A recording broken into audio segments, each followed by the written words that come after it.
얼마 전 우크라이나 대통령이 한국에 무기 지원을 요청했지만 한국이 이를 거부하며 우리를 외면하는 나라라는 기사를 읽었습니다. 세계 곳곳에서 우크라이나를 돕기 위해 움직이는 지금 한국은 과연 어떤 선택을 하고 있을까요? 일본처럼 적극적으로 살상 무기를 지원해야 한다는 목소리도 있지만 한국은 여전히 조용히 뒤로 물러서 있는 것처럼 보입니다. 이 이야기를 들은 프랑스 출신의 마리는 처음엔 한국에 대해 커다란 실망감을 느꼈습니다. 하지만 그녀는 곧 자신이 알고 있던 한국의 모습이 단지 겉모습일 뿐이라는 것을 깨닫게 됩니다. 오늘은 그녀가 겪은 특별한 이야기를 들려드리겠습니다. 안녕하세요.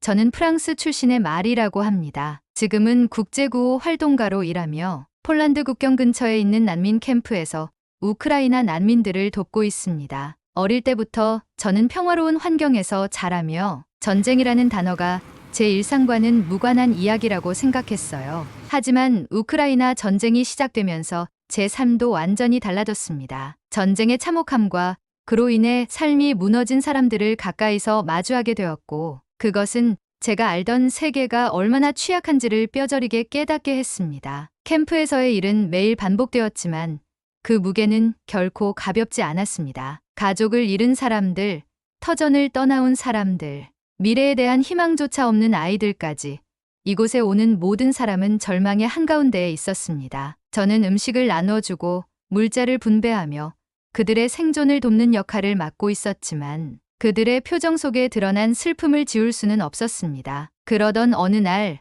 한 기사를 보게 되었습니다. 제목은 이렇게 시작됐습니다. 우크라이나 대통령, 한국의 무기 지원 요청. 그러나 한국은 거부. 저는 그 기사를 읽고 난 후 머릿속이 복잡해졌습니다. 한국이 무기 지원을 거부했다는 사실이 조금은 의아했습니다. 일본과 같은 다른 나라들이 전투기와 탄약 같은 살상 무기를 적극적으로 지원하고 있다는 사실을 알고 있었기에 한국의 태도가 더욱 이해되지 않았습니다. 한국은 기술 강국이자 경제 대국의 국제사회에서도 책임감 있는 나라로 알고 있기 때문이었죠. 더군다나 한국도 과거 한국전쟁이라는 비극을 겪으며 국제사회의 도움으로 재건에 성공한 나라로 알고 있었습니다. 그런 나라가 왜 지금은 다른 나라를 돕지 않는 걸까요? 왜 한국은 우크라이나를 돕지 않는 걸까? 이 질문이 계속 머릿속을 맴돌았습니다. 저는 난민 캠프에서 함께 일하는 동료들에게 한국에 대해 아는 것이 있는지 물어보았습니다. 대부분의 반응은 저와 비슷했습니다. 한국은 그냥 자신들의 문제에만 집중하는 것 같아. 일본처럼 국제적으로 나서지는 않잖아. 그들의 이야기를 들으며 저는 한국에 대한 실망감이 커졌습니다. 그날 캠프에서는 한 우크라이나 가족을 만났습니다. 어머니와 두 아이가 국경을 넘어온 지 얼마 되지 않은 가족이었는데 그들은 필사적으로 살아남으려 노력하고 있었습니다. 가족의 막내는 손에 꽁꽁 얼어붙은 듯한 장갑을 끼고 있었고 어머니는 작은 불꽃 같은 희망을 안고 제게 물었습니다. 많은 나라가 우리를 돕고 있다고 들었어요. 일본, 한국 등의 아시아 나라도 그런가요? 저는 대답하지 못했습니다. 한국이 살상 무기를 지원하지 않는다는 것을 알고 있었지만 그 외에 어떤 도움을 주고 있는지 확신이 없었기 때문입니다. 그 질문은 제 마음속에서 무겁게 자리 잡았습니다. 한국은 정말 우크라이나를 외면하고 있는 걸까요? 그날 저녁 저는 노트북 앞에 앉아 한국에 대한 뉴스를 찾아보기 시작했습니다. 한국, 우크라이나 지원 거부에 대한 기사들을 찾을 수 있었습니다. 일부 기사들은 한국의 무기 지원 거부를 비판하며 한국이 국제사회에서 책임을 다하지 않고 있다고 평가하고 있었습니다. 폴란드에는 전차와 자주포를 대규모로 수출하면서 왜 우크라이나에는 무기를 보낼 수 없는 거지? 그 의문은 저를 점점 더 궁금하게 만들었습니다. 폴란드와의 계약은 엄청난 규모였고 한국의 방위 산업이 얼마나 발전해 있는지를 보여주는 사례였습니다. 그런데 왜 우크라이나에는 다른 태도를 보이는 것일까요? 저는 계속해서 자료를 찾아봤습니다. 일부 기사에서는 한국이 비살상 물품을 지원하고 있다는 내용도 있었지만 그 규모가 얼마나 크고 중요한지에 대한 설명은 부족했습니다. 눈에 띄는 지원이 없다는 생각에 한국에 대한 실망감은 조금 더 커졌습니다. 한국은 그저 중립적인 자세를 유지하려고만 하는 걸까? 아니면 단순히 국제적 비판을 피하려는 계산일까? 이 질문은 제 마음속에 남아 있었고 다음 날 아침에도 떠나지 않았습니다. 캠프에서 만난 사람들 역시 한국에 대해 비슷한 의문을 가지고 있었습니다. 일본은 적극적으로 나서고 있는데 한국은 왜 조용하죠? 난민 캠프에서의 한 청년이 제게 물었을 때 저는 대답하기 어려웠어요. 제가 알고 있는 정보만으로는 그 어떤 명확한 답도 내릴 수 없었기 때문입니다. 하지만 이 의문은 제게 한국이라는 나라를 더 깊이 알아가게 하는 계기가 되었습니다. 단순히 뉴스 기사 몇 줄로 판단하기엔 부족하다는 것을 느꼈습니다. 저는 한국이 어떤 이유로 이런 결정을 내렸는지 그 뒤에 숨겨진 사연을 알아보기로 했습니다. 그래서 매일 저녁 시간이 날 때마다 한국에 대한 자료를 찾고 하나하나 정보를 수집하기 시작했습니다. 처음에는 단순히 무관심과 방관으로만 보였던 한국의 태도가 조사와 발견을 통해 조금씩 새로운 모습으로 다가왔습니다. 우선 가장 먼저 알게 된 것은 한국이 처한 지정학적 위치와 안보 상황이었습니다. 한국은 단순히 경제 대국이 아니라 세계에서 가장 복잡한 안보 문제를 안고 있는 나라였습니다. 특히 북한이라는 핵무장을 한 이웃과 직면해 있다는 사실은 한국의 모든 외교적 결정을 크게 좌우하고 있었습니다. 저는 한국과 북한의 관계, 그리고 북한과 러시아의 관계에 대해 조사하며 한국이 우크라이나에 살상 무기를 지원하지 않는 이유를 조금씩 이해할 수 있었습니다. 러시아는 북한의 주요 후원국 중 하나로 군사적으로 긴밀한 협력 관계를 유지하고 있었습니다. 만약 한국이 우크라이나에 무기를 지원한다면 이는 러시아를 자극할 가능성이 높았고 그 결과로 러시아가 북한과의 협력을 강화할 위험이 있었습니다. 이는 한국에게 곧바로 자국 안보를 위협하는 문제로 다가올 수 있었습니다. 제가 조사한 내용은 이랬습니다. 한국은 전쟁 중인 국가의 살상 무기를 지원하지 않는다는 원칙을 고수하고 있다. 이는 한국 전쟁의 역사와도 관련이 있으며 국제적 갈등 속에서 균형을 유지하려는 외교적 노력의 일환이다. 한국 전쟁 당시 한국은 국제사회의 도움으로 재건에 성공했지만 동시에 냉전 시대의 지정학적 갈등 속에서 균형을 유지해야만 했던 역사를 가지고 있었습니다. 그래서 한국은 전쟁에 직접적인 무기를 지원하기보다는 인도적 지원과 비살상 지원에 더 무게를 두고 있었습니다. 하지만 한국이 단순히 무기를 보내지 않는 것만으로 끝난 것은 아니었습니다. 추가적인 조사를 통해 알게 된 사실은 한국이 비살상 지원에 있어 상당히 중요한 역할을 하고 있었다는 것입니다. 한국은 방탄복, 헬멧, 의료 물품과 같은 물자를 대량으로 우크라이나에 제공하고 있었습니다. 이러한 물품들은 단순한 지원을 넘어 전쟁 초기 우크라이나가 가장 필요로 했던 필수적인 생명 구호 도구였습니다. 특히 방탄복과 헬멧은 최전선에 있는 병사들에게는 생명줄과도 같았습니다. 저는 한국 정부의 보고서와 국제적 자료를 통해 한국이 2억 달러 이상의 인도적 지원을 우크라이나에 제공했다는 것을 알게 되었습니다. 이 지원에는 긴급 구호 물자뿐만 아니라 난민 지원 프로그램과 우크라이나 재건 프로젝트에 참여하기 위한 자금도 포함되어 있었습니다. 하지만 제게 가장 흥미로웠던 것은 한국이 폴란드와 맺은 대규모 무기 계약이었습니다. 한국은 K 전차와 K9 자주포를 포함한 첨단 무기를 폴란드에 수출하며 폴란드의 방위력을 강화하는 데 크게 기여하고 있었습니다. 그런데 이 계약이 단순히 폴란드만을 위한 것이 아니었습니다. 폴란드는 이 무기들 덕분에 자국의 기존 무기를 우크라이나에 보낼 수 있었습니다. 한국이 직접적으로 우크라이나에 무기를 보낸 건 아니지만 그들의 무기는 여전히 우크라이나를 돕고 있다. 이 사실을 알게 된 순간 저는 퍼즐 조각이 맞춰지는 것 같은 기분이 들었습니다.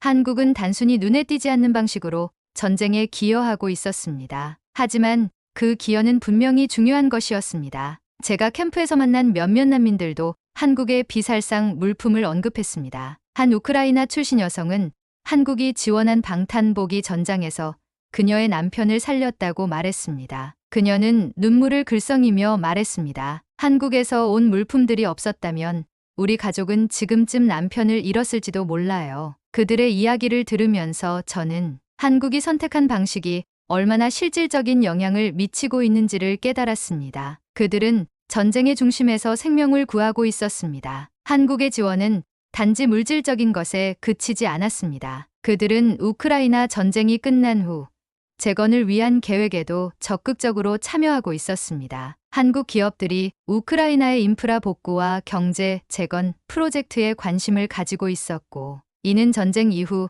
우크라이나의 미래를 준비하는데 중요한 역할을 할 것이 분명했습니다. 이 모든 사실을 알게 된 후 저는 제 스스로에게 물었습니다. 한국이 단순히 무기 지원을 거부한 나라로만 보이는 게 과연 옳은가? 한국은 자신들이 처한 복잡한 지정학적 상황을 신중히 고려하면서도 국제사회의 책임을 다하기 위해 조용히 그러나 확실하게 움직이고 있었습니다. 그들의 선택은 단순히 조용한 방관이 아니라 전쟁의 뒷면에서 중요한 변화를 만들어내는 실질적인 행동이었습니다. 한국이 우크라이나에 비살상 물품과 인도적 지원을 제공하고 있다는 사실을 알게 된 후, 저는 그것이 현장에서 어떤 변화를 만들어내고 있는지 직접 확인하고 싶었습니다. 단순히 자료를 읽고 이해하는 것을 넘어 한국의 도움이 실제 사람들에게 어떤 영향을 미치고 있는지 체감하고 싶었던 겁니다. 그러던 중 난민 캠프에서 한 우크라이나 가족과 이야기를 나눌 기회가 있었습니다. 그 가족은 전쟁이 발발한 지 얼마 지나지 않아 고향을 떠나왔습니다. 아이들을 안전하게 보호하기 위해 모든 것을 포기하고 떠나야 했다고 했습니다. 어머니는 손을 꽉 쥐고 떨리는 목소리로 말했습니다. 우리는 이 길을 선택하지 않을 수 없었어요. 아이들을 살리기 위해서라면 뭐든 해야 했으니까요. 그녀는 이야기를 이어가며 한국에서 제공받은 방한용 물품 덕분에 아이들이 혹독한 추위를 견딜 수 있었다고 말했습니다. 한국이 보내준 방한복과 담요가 없었다면 우리 아이들은 이 겨울을 넘기지 못했을 겁니다. 그 말을 듣는 순간 저는 한국의 지원이 단순히 통계적인 수치로만 평가될 수 없음을 깨달았습니다. 그것은 누군가의 생명을 지키고 또 다른 누군가에게 희망을 주는 일이었습니다. 며칠 후 또 다른 난민 가족을 만났습니다. 이번에는 한 우크라이나 병사의 아내였습니다. 그녀는 남편이 전선에서 복무 중이라고 했습니다. 그녀는 남편이 한국에서 제공받은 방탄복 덕분에 폭발로부터 목숨을 건질 수 있었다고 전했습니다. 그 방탄복이 없었다면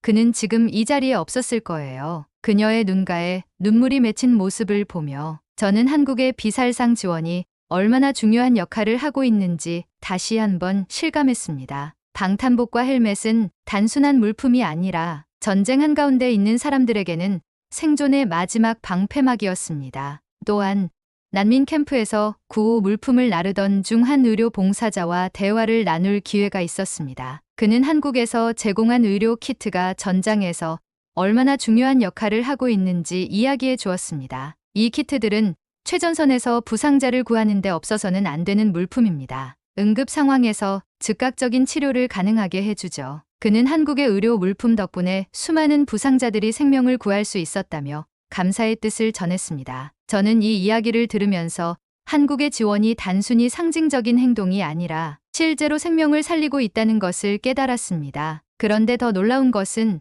한국의 지원이 여기서 끝나지 않았다는 점이었습니다. 우크라이나 전선에 한국산 무기가 간접적으로 기여하고 있다는 이야기를 듣게 된 것입니다. 폴란드에서 한국산 K2 전차와 K9 자주포를 도입한 덕분에 폴란드는 자신들의 기존 무기를 우크라이나로 보낼 수 있었습니다. 이 간접적인 방식은 한국이 직접적으로 전쟁에 개입하지 않으면서도 우크라이나에 실질적인 도움을 주는 독특한 전략처럼 보이기도 했습니다. 한 폴란드군 관계자는 이렇게 말했습니다. 한국 무기가 없었다면 우리는 우크라이나에 무기를 보낼 수 없었을 겁니다. 한국은 조용하지만 강력한 방식으로 전쟁에 기여하고 있습니다. 저는 이 말을 듣고 한국이 보여주는 독특한 외교적 접근이 얼마나 신중하고 효과적인지 깨달았습니다. 그들은 직접적으로 목소리를 높이는 대신 자신만의 방식으로 전쟁의 균형을 바꾸고 있었습니다. 하지만 제게 가장 인상 깊었던 순간은 한 우크라이나 소년과의 만남이었습니다. 캠프에서 생활하며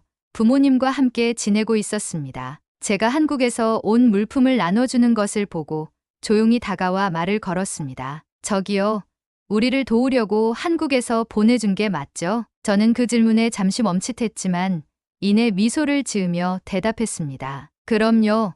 한국은 여러분을 돕고 있어요. 조용히, 하지만 아주 확실히요. 그의 얼굴에 작은 미소가 떠올랐고 그 모습은 제 마음에 깊이 새겨졌습니다. 그동안 제가 가졌던 한국에 대한 오해와 의심은 이 아이의 질문과 제 대답을 통해 완전히 사라졌습니다. 우크라이나 난민 캠프에서의 경험과 한국의 지원을 둘러싼 속사정을 알게 된 이후 제게 한국이라는 나라는 완전히 새로운 모습으로 다가왔습니다. 처음에는 실망과 의문으로 가득했던 마음이 이제는 깊은 이해와 존경으로 바뀌었습니다. 처음 제가 한국에 대해 가졌던 편견은 단순했습니다. 왜 이 강력한 나라가 우리를 돕지 않는 걸까?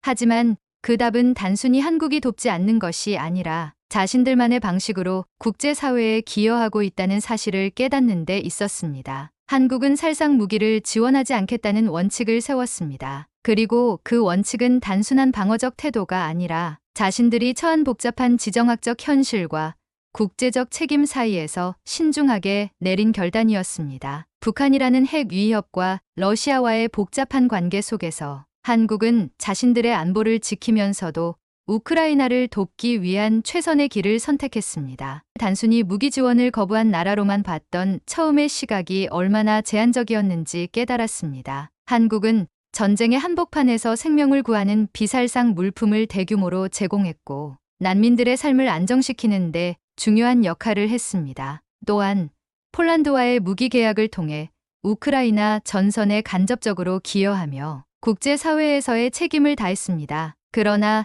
제게 가장 깊은 인상을 남긴 것은 한국의 선택이 단순히 전략적이거나 정치적인 계산에서 나온 것이 아니라 진정한 인도적 가치를 바탕으로 이루어졌다는 점이었습니다. 난민 캠프에서 만난 한 가족은 한국에서 온 의료 물품 덕분에 목숨을 구할 수 있었다며 감사의 뜻을 전했습니다. 그들의 눈물과 진심은 제게 한국의 도움이 얼마나 많은 사람들에게 실질적인 변화를 만들어냈는지를 보여줬습니다. 우크라이나 전선에서 한국산 방탄복을 착용한 병사가 폭발로부터 목숨을 건졌다는 이야기는 저를 더욱 감동하게 했습니다. 한국의 도움은 단순히 물질적인 지원이 아니라 전쟁 속에서 사람들에게 희망을 주고 있었습니다. 또한 저는 한국의 지원이 단순히 전쟁을 돕는 데서 끝나지 않고 전쟁 이후 우크라이나의 재건을 위한 장기적인 계획으로 이어지고 있다는 점을 알게 되었습니다. 한국 정부와 기업들이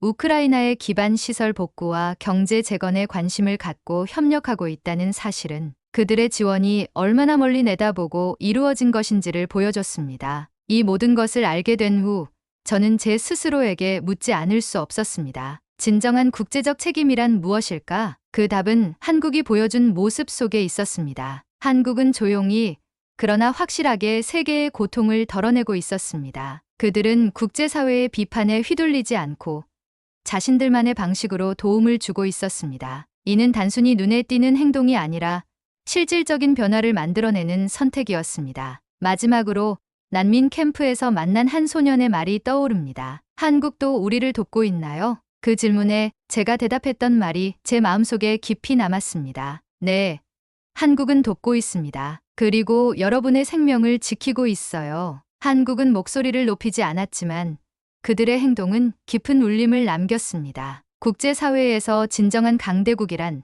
단순히 힘이 센 나라가 아닙니다. 그것은 자신이 처한 상황 속에서도 원칙과 책임을 지키며 조용히 그러나 확실히 변화를 만들어내는 나라입니다. 한국은 그런 나라였습니다. 이제는 한국을 향한 비판적인 시각 대신 그들의 선택을 이해하고 존중하게 되었습니다. 제가 이 이야기를 더 많은 사람들에게 전하고 싶은 이유도 바로 여기에 있습니다. 한국은 자신들만의 방식으로 세계를 돕고 있고 그들의 선택은 사람들의 삶에 실질적인 변화를 만들어내고 있습니다. 강대국이란 무엇일까요? 과시하거나 눈에 띄는 행동을 하는 나라일까요? 아니면 자신만의 원칙과 가치를 지키며 실질적인 변화를 만드는 나라일까요? 오늘 마리의 이야기가 그 답을 알려줍니다. 여러분은 어떻게 생각하시나요?